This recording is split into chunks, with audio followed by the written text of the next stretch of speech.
একটা মেয়ে চাইলে একটা ছেলের জীবন শেষ করে দিতে পারে, আর একটা মেয়ে চাইলে একটা নষ্ট ছেলেকে মানুষ বানিয়েও দিতে পারে। সব কিছু নির্ভর করে সে মেয়েটা কেমন। একটা মেয়ে যখন ভালোবাসার নামে প্রতারণা করে, মিথ্যা আশা দেখায়, স্বপ্ন দেখায়, তারপর হঠাৎ চলে যায়, তখন একটা ছেলে শুধু হারায় না, সে ভেঙে যায় ভিতর থেকে। তার বিশ্বাস মরে যায়, তার ভালোবাসা ঘৃণায় পরিণত হয়, সে ধীরে ধীরে হয়ে যায় রূঢ়, নির্দয়। সমাজ যাকে বলে নষ্ট ছেলে, কিন্তু এই নষ্ট ছেলেটাকেই আবার একটা ভালো মেয়ে বদলে দিতে পারে।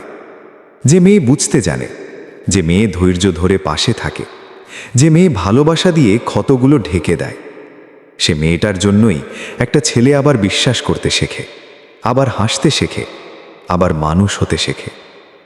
তাই মনে রেখো, নারী শুধু ভালোবাসার মানুষ না, নারী একটা শক্তি। সে চাইলে কালো জীবন অন্ধকার করে দিতে পারে, আবার চাইলে সেই অন্ধকারেই আলো জ্বালিয়ে দিতে পারে। ভালো মেয়ে জীবন গড়ে, আর খারাপ মেয়ে জীবন শেষ করে।